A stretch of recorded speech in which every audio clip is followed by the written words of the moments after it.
오늘 우리들에게 주신 하나님의 말씀은 베드로전서 4장 7절에서 11절입니다. 베드로전서 4장 7절에서 11절입니다.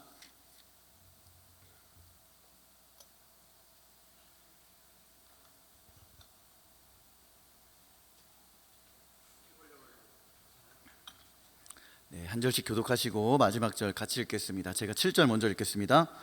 만물의 마지막이 가까이 왔으니 그러므로 너희는 정신을 차리고 근신하여 기도하라. 무엇보다도 뜨겁게 서로 사랑할지니 사랑은 허다한 죄를 덮느니라. 서로 대접하기를 원망 없이 하고 각각 은사를 받은 대로 하나님의 여러 가지 은혜를 맡은 선한 청지기 같이 서로 봉사하라. 같이 읽겠습니다.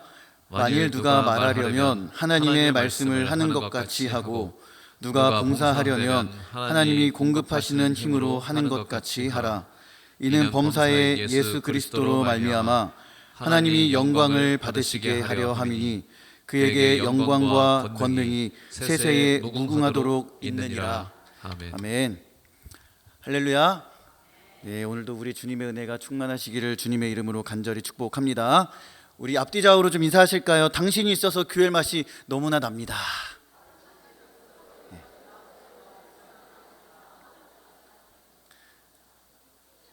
동의하시죠? 네, 감사합니다. 혹시 껄무새족이라는 단어를 들어보셨는지 모르겠습니다. 앵무새와 같이 그냥 의미 없이 껄 이렇게 한다고 해요. 그렇게 껄껄껄 외치면서 후회하고 탄식하는 그러한 사람을 일컫는 말이라고 얘기를 합니다. 특별히요, 이 주식이나 이제 코인에 투자하는 그러한 사람들을 빗대어 하는 말이라고 해요. 어떻게요? 살 걸, 팔 걸, 뺄 걸, 할 걸 막 이러면서 이제 막 껄껄껄 하다 이제 그렇게 이렇게 후회하는 사람들을 일컫는 얘기라고 합니다. 저는 주식이나 코인에 투자를 하지 않습니다. 그럴 만한 돈도 없고요. 근데 하루를 마무리하면서 저희 행동을 좀 돌아보면 이 껄무새족과 같이 껄껄껄 하다가 하루를 마무리하는 그런 경우를 좀 많이 보기도 합니다. 언제 그럴까요? 참 부끄러운 얘기지만 체중계에 올라가면 그래요. 체중계에 올라가면 그렇더라고요. 참 이게 어쩐 일인지 올림픽도 울고 갈 만큼 이 체중에 대한 기록을 막 갱신하고 있는 제 모습을 보는데요. 여러분 이따가 그렇다고 막 설교 끝나고 인사할 때 막 이렇게 제 신체 부위를 보시면 곤란합니다. 아무튼 그렇게 제 몸에 막 불명예 금메달을 주고 있는 제 자신을 좀 바라보고 있으면 그런 후회들을 해요. 오늘 점심밥 먹을 때 공깃밥을 한 반 공기만 먹을 걸. 저와 같이 이렇게 동의하시는 분들이 있을지 모르겠습니다. 내가 문제가 아니라 맛있는 그 반찬이 문제였어라고 막 이렇게 탓을 하기도 하고요. 지나친 헬스장 좀 들릴 걸이라고 탓하면서 의미 없는 그런 후회 탄식을 하기도 합니다. 제가 이제 새로운 해를 맞이하면서 사역에 대한 역할이 이제 바뀌다 보니까 지난 사역들에 대한 그런 일들을 좀 일련의 과정들, 세월들을 좀 돌아보면서 아쉬움과 부족함의 흔적들을 좀 많이 발견하기도 했습니다. 교회 학교 사역을 하면서 왜 조금 더 열심히 하지 못했을까? 더 사랑할 걸이라는 그런 후회들이 굉장히 많이 남더라고요. 여러분 다시 한번 생각해 보면요, 오늘이라는 하루가 더 기도할 수 있었던 하루였고요, 더 사랑할 수 있었던 그런 하루였습니다. 지나간 날들은 다시 돌이킬 수 없는 마지막 날임에도 불구하고요, 익숙함에 속는다고나 할까요? 그렇게 익숙함에 속아 내게 주어진 소중한 하루, 하나님께서 주신 그 선물과 같은 날들을 참 의미 없이 허무하게 보내는 저의 모습을 또 발견하기도 합니다. 그러다 보니까 하루, 한 달, 1년이 금방금방 가더라고요. 그러면서 흘러가는 시간과 내가 있는 그 공간 속에서 나는 과연 하나님께서 기뻐하시는 삶을 살았을까라는 그러한 질문을 좀 해보게 됩니다. 어느 누구도요, 후회가 가득한 삶을 살고 싶지는 않을 겁니다. 특별히 그리스도인이라면 하나님 앞에서 후회하고 싶은 사람은 없을 겁니다. 베드로는 우리가 그런 후회만 남는 삶을 살지 않도록 우리들에게 두 가지 큰 권면을 해주고 있습니다. 그리스도인은요 천국을 소망하고요, 또한 예수님께서 다시 오시는 그 재림의 날을 기다리며 천국을 향해 한 걸음 한 걸음 믿음의 길을 걸어가는 그러한 정체성을 가진 존재들이죠. 오늘 말씀은요 만물의 마지막이 가까웠음을 알려주면서 우리가 어떻게 살아야 하는가에 대한 이야기를 해주고 있습니다.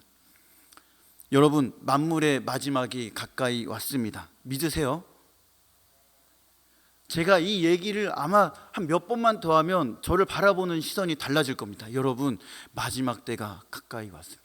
마지막 때를 준비하십시오. 여러분, 만물의 마지막의 때가 가까이 왔습니다. 몇 번 더 이야기하면 아마 저를 이단 보듯이 쳐다볼 가능성도 농후합니다. 분명한 건 요새 이런 표현이 크게 와닿거나 뭐 그 얘기를 듣는다고 해서 크게 뭐 긴장되거나 사실 그렇지는 않습니다. 종말이라고 하는 것에 큰 의미를 두지 않기 때문에 그렇죠. 100세 시대로 접어든 지금, 제가 지금 이제 30대 후반이거든요. 믿기지 않으시죠? 네.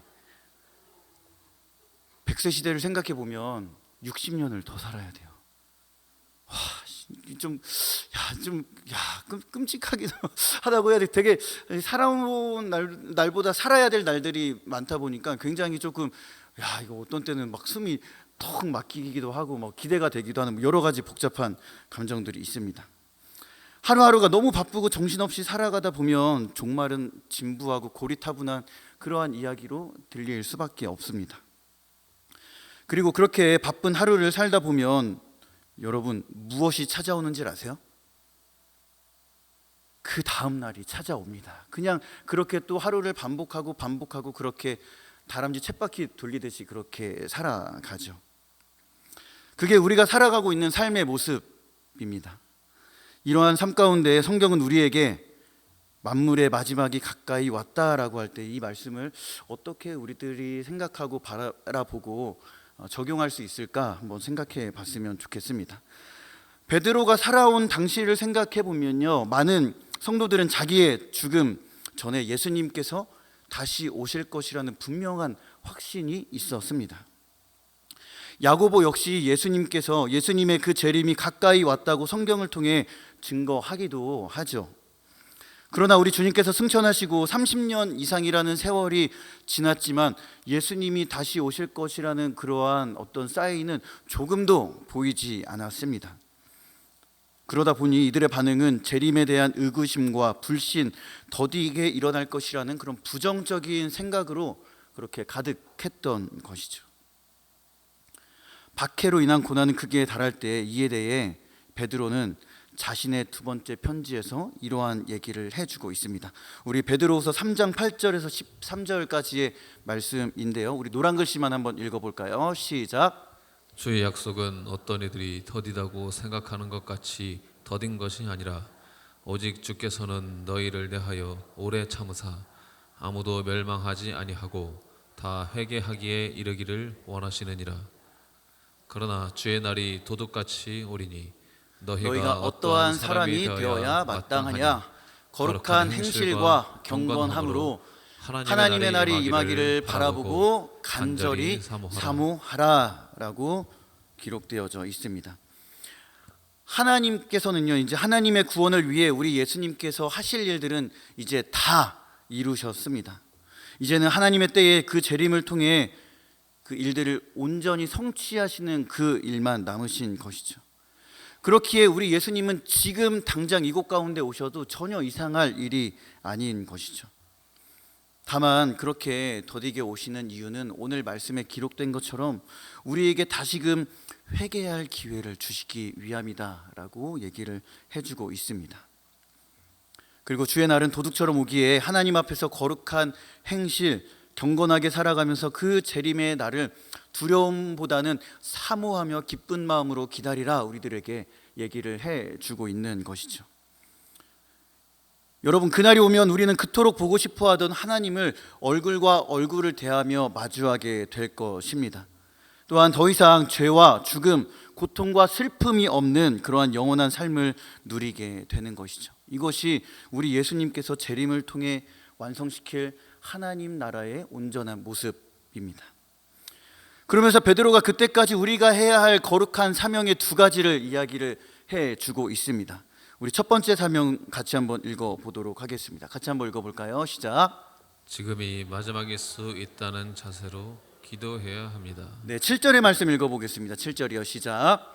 만물의 마지막이 가까이 왔으니 그러므로 너희는 정신을 차리고 근신하여 기도하라. 아멘. 여러분, 내 삶의 마지막을 알 수 있다면 대비를 잘 하고 지낼 수 있지만 인간이라고 하는 우리들의 존재는 한치 앞을 내다볼 수 없는 그러한 연약한 존재임을 잘 알고 있습니다. 어제 새벽에도 보니까 서울 문산 고속도로와 자유로에 40중 이상의 추돌 사고가 일어나는 일들을 저희가 봤을 겁니다. 어느 누가 자신이 출근하는 길에 그러한 아이스 블랙이 막 미끄러져서 차 사고가 날 것이라고 예상이나 했겠습니까? 그런 사람은 없죠. 우리는 주님의 재림의 때가 됐든 개인의 종말의 때가 됐든 언제 어떻게 어디서 삶의 마지막을 마주할 수 있을지 모르기 때문에 항상 마지막을 사는 것처럼 그렇게 하루하루를 지내야 하는 것이죠.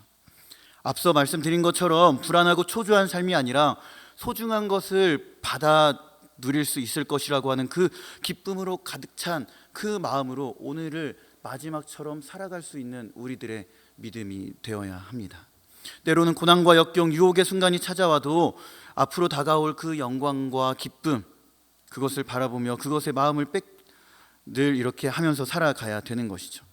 여러분, 7절의 말씀을 직역하면 이렇게 표현할 수 있습니다. 그러므로 너희는 정신을 차려라. 누구한테 꼭 많이 하는 얘기 같죠, 그렇죠? 그리고 기도를 위해 맑은 정신을 유지해라 라고 이렇게 직역을 할 수가 있을 것 같습니다. 우리 옆에 분들과 웃으며 인사할까요? 좋은 말로 할 때 정신 차리고 기도하십시오. 네, 좋은 말을 들으셨으면 화답해야겠죠. 이렇게 화답할까요? 너나 잘하세요.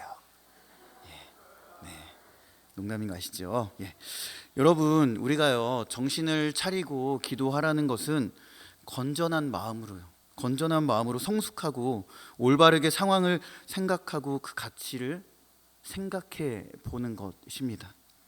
또한 근신한다라고 하는 것은 어떤 것이든 내가 영적으로 각성하는 데에 방해하는 요소, 거기에 빠지지 않는 것, 중독과 부주의함, 나태함, 욕심 이러한 것들이 있을 수가 있겠지요. 특별히 베드로가 살았던 시대적인 상황을 생각해 보면 지금 마주하고 있는 그 고난과 앞으로 마주해야 할 그 고난, 역경에 휘둘리지 않고 정신을 바싹 차리고 근신하여 중심을 잡고 기도해라 라고 우리들에게 얘기를 해주고 있습니다. 지금 우리가 마주하고 있는 그 삶의 현실, 나라의 모습을 보면 이렇게도 혼란스러울 수 있을까라는 그런 생각을 좀 해보기도 합니다. 아니요, 나라 걱정을 둘째치고 지금 내 코가 석자인데 누구를 걱정할 틈이 있겠습니까? 신경 쓸 처지가 되지 않죠. 나만을 위한 삶, 나에게만 집중하는 삶은 기도할 수 없게 만들어 갑니다. 바쁜 우리네 삶 가운데에 기도할 시간을 내 스스로가 자신에게 허락하지 않는 것이죠.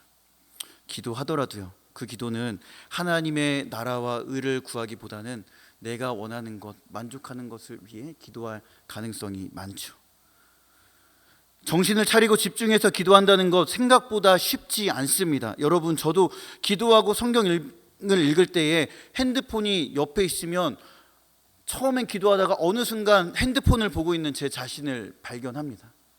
성경책과 핸드폰을 옆에 두고 있으면 성경책을 읽다가 정신을 차려보면 어느새 유튜브에 접속하고 있는 제 모습을 보기도 합니다. 어떤 목사님은 우리가 근신하고 정신 차리며 기도해야 하는데 가장 큰 적은 영상 매체라는 이야기를 해주더라고요. 드라마나 영화, 게임, 스마트폰 등 우리가 각성해야 할 것은 대부분 우리가 보는 영상에 있다라는 그러한 이야기를 의미심장하게 합니다. 그러면서 여기에 중독되지 않도록 조심하고 절제하고 분별할 것에 대한 이야기들을 해줍니다. 가급적이면 핸드폰을 사용하지 않는 시간을 정하고요, 그것을 의존하지 않도록 하면서 하나님과 독대하는 그러한 기도의 시간을 꼭 가져야 한다라고 얘기를 해주고 있습니다. 그렇게 기도와 예배 시간에 그것들을 사용하지 않고 마음이 흐트러지지 않도록 우리들의 몸과 마음을 영상 핸드폰으로부터 지켜야 된다 이야기를 해 줍니다. 여러분, 근데 정말 그렇죠. 유튜브에 빠지기 시작하면요, 여러분, 진리보다는 검증되지 않는 그런 유튜버의 글이나 영상을 믿기 시작하고 신뢰합니다. 기도하며 하나님의 뜻을 구하기보다는 지금 내 눈앞에 있는 그 영상과 글에 현혹되어 그것이 진리인 양 거기에 치우치고 그것을 신봉하게 됩니다. 그리고 그것이 진리인 양 진리처럼 따르는 사람들의 모습도 보기도 합니다. 제가 이제 작년까지 중등부로 있을 때요, 여름 수련회 이후에 어떠한 결단들을 선생님들끼리 했냐면, 이제부터 우리 중등부는 예배 드릴 때에 핸드폰을 싹 다 걷겠습니다, 이런 결단을 했습니다. 저 혼자만 한 건 아니고 우리 선생님들이 같이 한 거예요. 근데 이제 이거를 논의하는 과정에서 선생님들의 의견이 굉장히 분분했습니다. 다른 이제 여러 학교들의 사례를 들으면서 핸드폰을 거두면 어떠한 일들이 학교에서 일어나는지 아냐 등등 하면서 여러 가지 의견들이 굉장히 분분했거든요. 근데 이렇게 해보니까 사실 그것은 그냥 우리들만의 쓸데없는 걱정이었다가 그냥 결론이었습니다. 왜 그러냐면, 처음에 이제 우리 친구들에게 핸드폰을 거두면서 이제 우리 친구들이 막 되게 상상이 되는 반응들이 있잖아요. 치사하고 더러워서 내 다른 교회로 옮긴다. 아니면 어느 나라 어느 교회에서 이렇게 중딩들의 핸드폰을 뺐냐고 하면서 막 대들 것 같은 그런 이게 시뮬레이션들이 그려지는 거예요. 근데요, 여러분, 중딩은 그냥 중딩이에요. 그냥 내라고 하면 그냥 이 피적 한번 하면서 내고, 그냥 이렇게 안 나오면 또 이렇게 그냥 안 나오는 대로 그렇게 하거든요. 근데 우리 친구들에게 취지를 분명히 설명을 했습니다. 뭐냐면, 얘들아, 이 핸드폰을 지금 이렇게 걷는 것은 막 이것을 압수하고 빼앗는 것이 아니라 너희들이 하나님 앞에 온전히 예배 드리기 위해 잠시 나의 핸드폰을 하나님 앞에 내어 드리는 거야. 그리고 예배와 기도 시간에 조금 더 집중을 해보자, 이렇게 이야기를 했습니다. 아이들이 동의를 했을까요? 안 했을까요? 안 해요, 안 해. 그냥 내는 거예요. 이게 동의를 했으면 애들이 그 예배 모습이 그렇지 않. 근데 이게 참 희한한 건, 참 우리 친구들의 그 예배 드리는 모습이 사뭇 아주 미세하게 조금씩 달라지더라고요. 여러분, 이게 그냥 옆에 동네 이야기처럼 이게 들리실지 모르겠지만 이거 참 큰 결단이었고 아이들에게도 사실 큰 그런 변화였습니다. 그래서 그렇게 이것이 우리가 지켜야 할 하나님 앞에 거룩한 문화다라는 그러한 이야기들을 좀 했습니다. 한 주, 두 주 이렇게는 되게 어색하기도 했지만, 이렇게 2주, 3주, 한 달, 몇 달 이렇게 해보니까 아이들도 그냥 이제는 선생님들이 내놓으라고 하지 않아도 그냥 막 이렇게 치사하고 더러워서라도 그냥 이렇게 내면서 이렇게 예배를 드리더라고요. 여러분, 기도는요, 어느 시대에나 우리 그리스도인에게 요구되는 하나님의 명령이자 영적인 책임인 줄로 믿습니다. 점점 기도의 동력을 잃어가는 이 시대 가운데 우리는 다른 것에 마음을 빼앗기지 않고 정신을 차리고 근신하며 기도해야 될 때가 지금의 때인 줄로 믿습니다. 여러분, 힘들고 어려운 일이 있으십니까? 기도에 더 힘쓰는 우리가 되기를 바랍니다. 내가 생각하고 계획한 일들이 내 뜻처럼 되지 않습니까? 여러분, 더 기도에 힘쓰시기를 바랍니다. 사랑하는 내 자녀, 손주가 내 뜻대로 살아주지 않고 그냥 고삐 뿔린 망아지처럼 자기 뜻대로 막 살아갑니까? 여러분, 자녀를 다그치기보단 기도에 더 힘쓰시는 저와 여러분이 되었으면 좋겠습니다. 유라굴로 파도와 같은 그러한 고난의 파도가 내 삶을 덮치고 있으십니까? 고난 가운데 잠잠했던 예수님처럼 우리도 그렇게 폭풍 가운데에서도 기도에 더 힘쓸 수 있는 그런 믿음의 사람들 될 수 있기를 주님의 이름으로 축복합니다. 기도에 대한 그런 강력한 권면을 마친 베드로는 이제 만물의 마지막이 가까운 때를 살아가는 우리에게 두 번째 강력한 신앙의 도전을 줍니다. 우리 8절의 말씀을 같이 한번 읽어보도록 하겠습니다. 시작. 무엇보다도 뜨겁게 서로 사랑할지니 사랑은 허다한 죄를 덮느니라. 두 번째는 뜨겁게 서로 사랑하라는 그러한 거룩한 권면입니다. 베드로는 앞선 1장 22절에서 이러한 이야기를 합니다. 너희가 진리를 순종함으로 너희 영혼을 깨끗하게 하여 거짓이 없이 형제를 사랑하기에 이르렀으니 마음으로 뜨겁게 서로 어떻게 해라? 사랑하라 라고 말씀하고 있습니다. 여러분 어떻게요? 뜨겁게 누구를 향해요? 서로 어떻게? 사랑하라고 이야기를 해주고 있습니다. 베드로의 반복되는 이러한 표현은 뜨겁게 서로 사랑하는 것이 그리스도인에게 얼마나 중요한 거룩함의 의무이자 기독교가 가지고 있는 진정한 힘인지를 우리들에게 이야기를 해주고 있는 것이죠. 여러분, 우리들은 베드로의 권면을 우리 안에 분명히 했으면 좋겠습니다.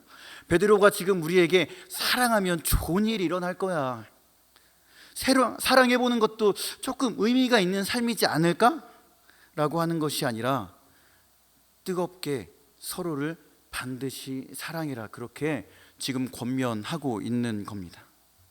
여러분, 사랑은요 선택이 아니라 그리스도인의 전공 선택과 같은 영적인 과목인 것이죠.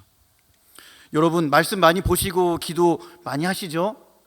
새해가 이제 얼마 지나가지 않는데 기도의 분량, 말씀 읽는 분량을 잘 채워 나가고 계시죠? 핸드폰이 대답해주고 있는 것 같아요. 그러시죠? 예, 그런 줄로 믿습니다. 여러분, 그러한 삶을 살고 있다면 우리의 삶은 자연스럽게 서로를 사랑하는 거룩함으로 이어져야 되는 것이죠.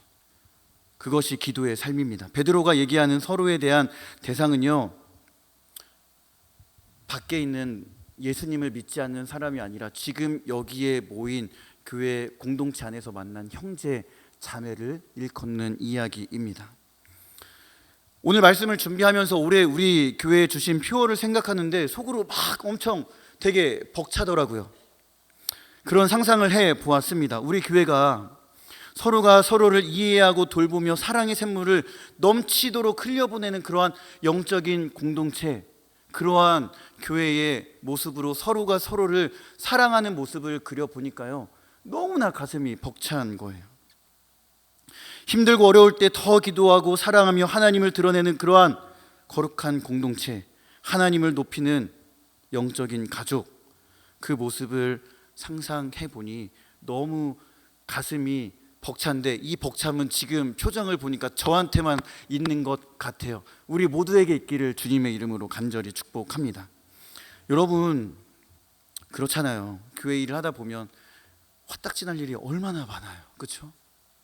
그런데요, 누가 봐도 이것은 정말 화낼 일이 분명한데, 따질 만한 일인데 이해하고 배려하고 사랑하며 서로의 그 허물을 그리스도의 사랑으로 덮어주는 공동체라고 한다면, 여러분, 그 교회는 정말 하나님이 기뻐하시는 교회가 되는 것이죠.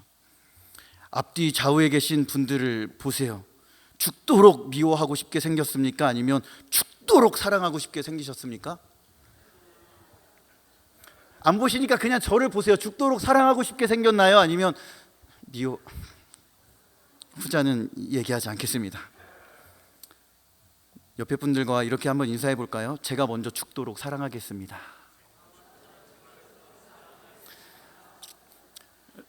죽을 만큼은 아니신 것 같아요. 그래도 여러분, 교회 공동체는요, 사실 말씀만 많이 본다고, 기도만 많이 한다고 거룩해질 수 있는 것은 아니죠. 그렇다고 마음에도 없는 거짓된 위선으로 사랑하는 것 역시 교회의 거룩함은 아닌 것입니다.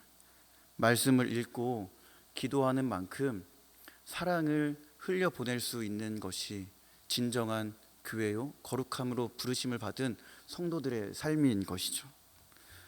미국 캘리포니아 대학교 심리학 연구팀이 한 380명 정도 되는 분들에게 여쭤봤대요.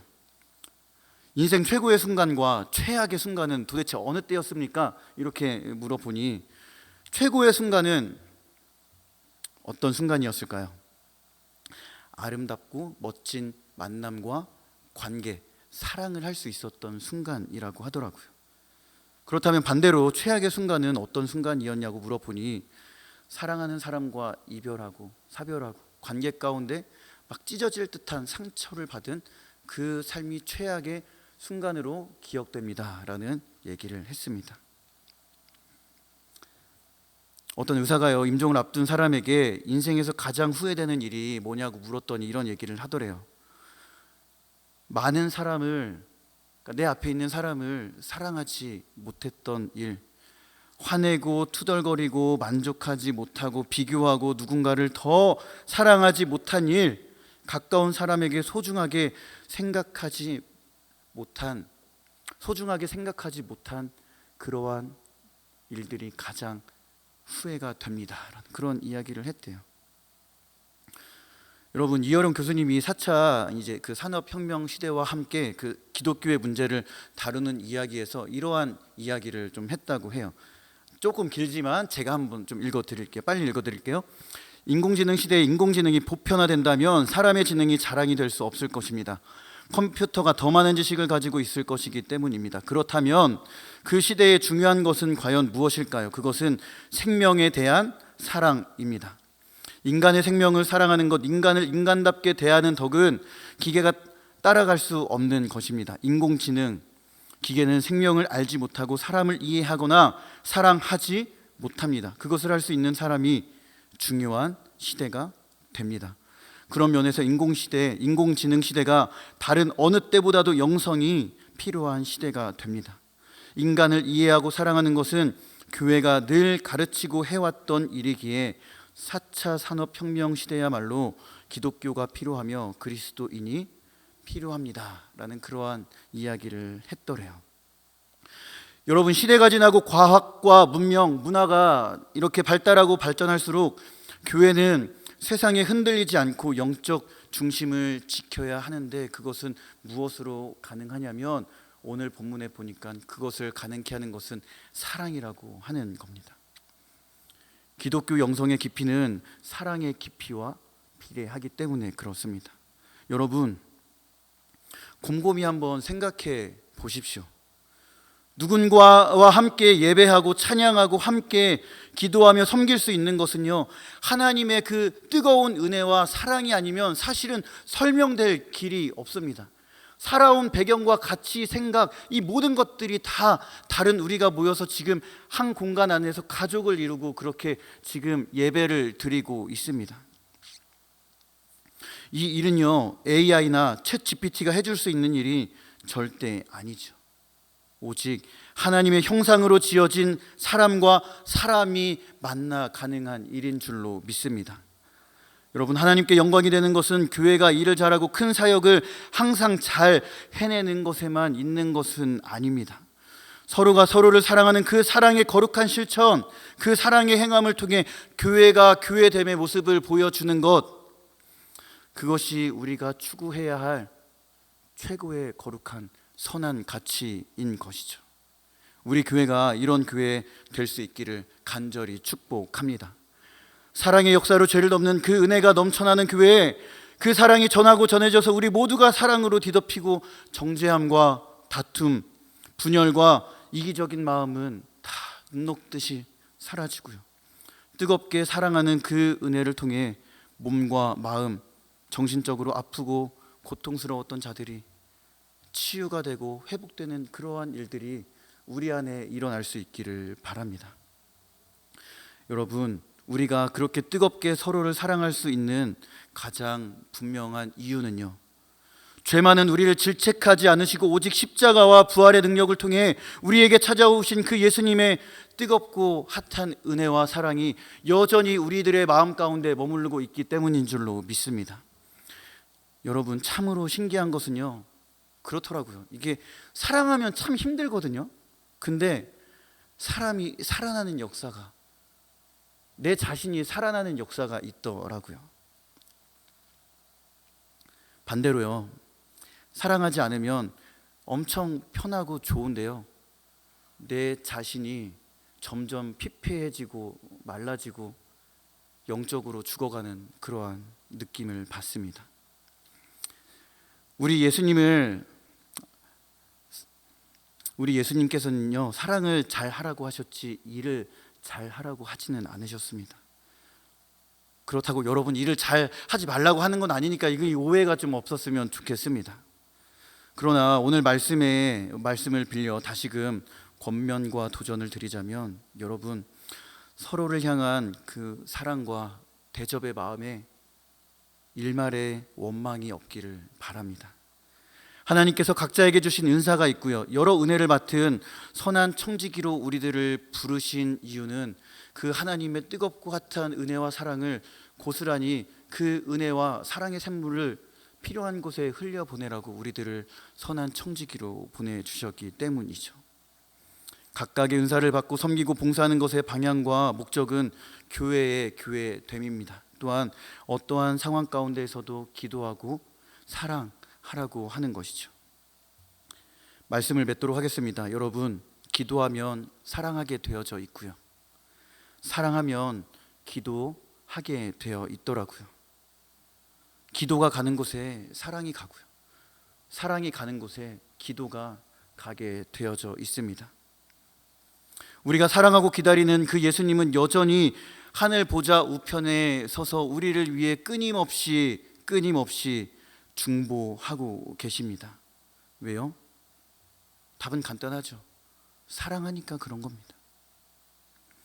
너희들도 나를 닮아 그 고난 가운데 기도하고 그 기도가 사랑의 삶이 되어 그리스도의 사랑을 드러내는 삶이 되어서 우리 예수님께서 우리에게 마르지 않는 영원한 생명 샘물이 되어 주신 것처럼 우리도 역시 그 생명의 샘, 은혜의 샘, 사랑의 샘을 뜨겁게 주고받으며 진짜 교회로 살아가라고 우리들에게 은혜를 주신 겁니다.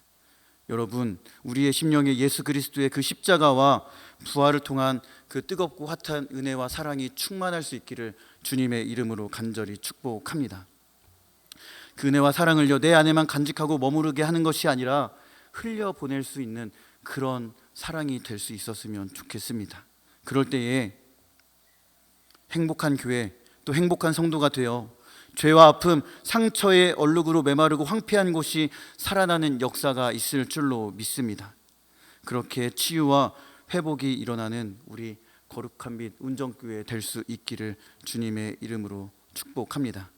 사랑하는 성도 여러분, 다시 한번 마지막으로 권면합니다. 올 한 해 조금 더 기도에 힘쓸 수 있었으면 좋겠습니다. 그리고 조금은 더 기도하는 만큼 내 옆에 있는 지체, 사랑이 필요한, 긍휼이 필요한 지체에게 찾아가 사랑할 수 있는 그런 우리 교회 될 수 있었으면 좋겠습니다. 그렇게 우리들의 삶을 통해 하나님만 영광 받으시는 우리의 삶과 또 내 모습, 교회, 가정이 될 수 있기를 주님의 이름으로 간절히 축복합니다.